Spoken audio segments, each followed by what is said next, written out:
SSC পরীক্ষায় 1-2 নম্বর বাড়িয়ে তোমাকে পাস করিয়ে দিবে, অথবা এ প্লাস দিয়ে দিবে, অথবা তুমি যদি এ গ্রেড পাইতে কম 1-2 নম্বর পাও সেক্ষেত্রে এ গ্রেড পাই দিবে কিনা, বা গ্রেড উন্নয়নের ক্ষেত্রে 1-2 নম্বর বাড়িয়ে দেওয়ার সুযোগ রয়েছে কিনা, এবং পাস করিয়ে দেওয়ার ক্ষেত্রে সুযোগটা রয়েছে কিনা এটা নিয়ে আলোচনা করব। প্রথমতই বলে দেই, দিতে পারে, আবার কোনো কোনো ক্ষেত্রে দিবে না। এখানে দুই ধরনের ব্যক্তির মানে তোমার হচ্ছে যে যুক্ত রয়েছে। এক হচ্ছে শিক্ষকরা দিবে, বোর্ড দিবে না। আবার বোর্ড কোনো কোনো ক্ষেত্রে দিবে, শিক্ষকরা সেই সব ক্ষেত্রে দিতে পারবে না। আমি আজকে পুরো বিষয়টা তোমাদেরকে খুলে বলি। আমি এখানে আসলে শিক্ষক, বোর্ড এত বিষয় নিয়ে না কথা বলে আমি ডিরেক্টলি বলবো যে পাস করার ক্ষেত্রে কারা কারা ভূমিকা রাখবে, এবং গ্রেড উন্নয়ন যখন তোমার এ প্লাস বা এ মাইনাস বা এ গ্রেডের ক্ষেত্রে 1-2 মার্কের ক্ষেত্রে কারা কারা ভূমিকাটা রাখবে। নর্মালি এটাকে একটা গ্রেস মার্ক বলা হয়। তুমি যদি গ্রেস মার্ক পেতে চাও সেটা অবশ্যই শিক্ষকদের মাধ্যমে দিতে হবে, তবে বোর্ড এখানে একটা ভূমিকা রাখতে পারে। প্রথমত আগে পাস মার্ক নিয়ে কথা বলতে, যখন তুমি একটা পরীক্ষা অংশগ্রহণ করছো, বিশেষ করে সৃজনশীল অংশে খাতা কিন্তু সরাসরি শিক্ষক মূল্যায়ন করছে।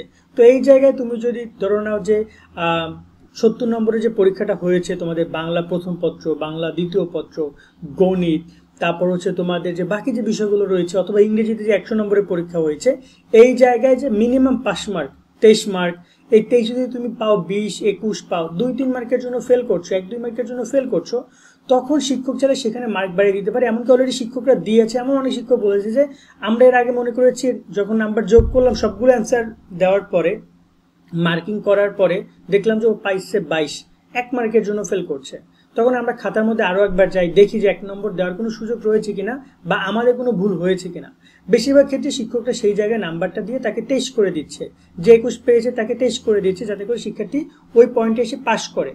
কিন্তু এমসিকিউর ক্ষেত্রে এমসিকিউ কিন্তু সম্পূর্ণ কম্পিউটার মেশিনের মাধ্যমে দেখা হয়, ওইখানে বাড়িয়ে দেওয়ার সুযোগটা কম্পিউটার অপারেটর বা যারা এই এমসিকিউ রেজাল্টটা তৈরি করে তাদের ক্ষেত্রে নাই। ওকে, এই একটা ব্যাপার গেল।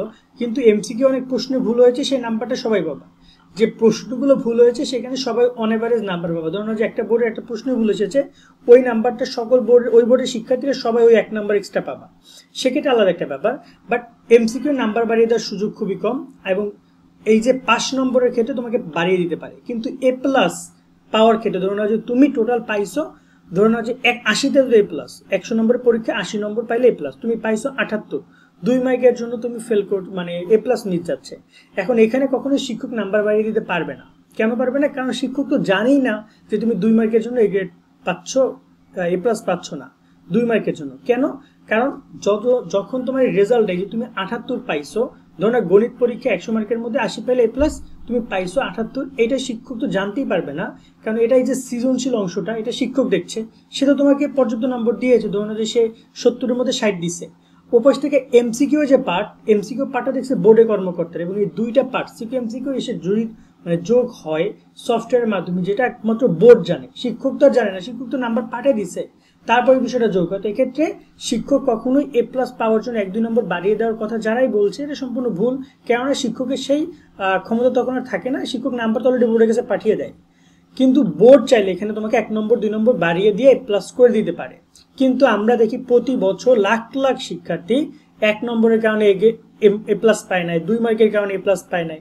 যখন মার্কশিটটা দেখি খুবই খারাপ লাগে যে সব বিষয়ে প্লাস, কোনো একটা সাবজেক্টে দেখা যায় 1 মার্কের জন্য 2 মার্কের জন্য এ প্লাস মিস গেছে। তো এই বিষয়টা অনেক হয়েছে। এক্ষেত্রে বোর্ড খুব বেশি ভূমিকা রাখে না, দু এক ক্ষেত্রে তারা দিতে পারে, বাট সেটা কোনো সত্য কোনো প্রমাণ নাই যে তারা বাড়ায় সবসময়ের জন্যই দেয়। তবে অন এভারেজ যখন আবার শিক্ষার্থীরা এটা নিয়ে বোর্ড চ্যালেঞ্জ করে, তখন আমরা অনেক শিক্ষার্থীর রেজাল্ট দেখেছি যে 1 মার্কের জন্য সে এ গ্রেড পেয়েছে, ধরুন যে 79 পাইছে, 1 মার্ক পাইলে সে এ প্লাস পাবে, ঠিক আছে, 1 মার্কের জন্য এ প্লাস পাচ্ছে না। তখন বোর্ড চ্যালেঞ্জ করলে এই রেজাল্টটা তারা তখন তোমাদের পরিবর্তন করে দেয়, তাও সবার না, কিছু কিছু শিক্ষার্থীর। সেক্ষেত্রে যদি বলি, অনেকেই বলছিল যে এটা নিয়ে আন্দোলন করবা, 1 নম্বর 2 নম্বর বাড়িয়ে সবাইকে প্লাস দিয়ে দিতে।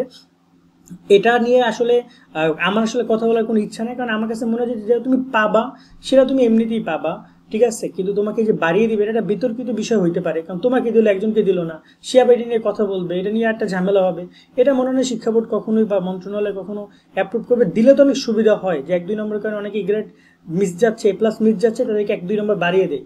কিন্তু ব্যাপারটা হচ্ছে যদি শিক্ষক বাড়িয়ে দেয়, খাতা তো মূল্যায়ন করে শিক্ষক, শিক্ষক যদি বাড়িয়ে দেওয়ার সুযোগ থাকে সেটা আলাদা একটা ব্যাপার, কিন্তু বোর্ডে কর্মকর্তা যদি খাতা মূল্যায়ন করে না, তার ওরকম বাড়িয়ে দিতে চাইবে না, এটা আমার মনে হয়। বাট তারপরে তোমরা বলে দেখতে পারো, আন্দোলন যদি তোমরা করতেছো সেক্ষেত্রে তোমরা এরকম দাবি করতে পারো, বাট আমার কাছে এটা কোনো ভ্যালু নেই। আমার কাছে মনে হয় তোমরা যদি পরীক্ষা দিয়ে যে মার্কটা অর্জন করছো, শিক্ষক যে মার্কটা দিচ্ছে সেটাই যথেষ্ট, বা সেখানে যদি তুমি মার্ক বেশি পাও তাহলে খুবই ভালো, বা এমসিকিউ এর ক্ষেত্রে সিকিউ এমসিকিউ মিলিয়ে পাস দিলে পাস করে ফেলছো। বাট এক্ষেত্রে গ্রেড পয়েন্ট তো একসাথেই হয়, সিকিউ এমসিকিউ মিলিয়ে তো গ্রেড পয়েন্ট হয়। সেক্ষেত্রে তোমার এই খাতা দেখার ক্ষেত্রে শিক্ষকদেরকে যথেষ্ট সুযোগ সুবিধা দেওয়া যেতে পারে, ঠিক আছে, কিন্তু বোর্ডের কর্মকর্তারা কখনোই এই অ্যাডভান্টেজটা প্রদান করবে না বলে আমার মনে হয়।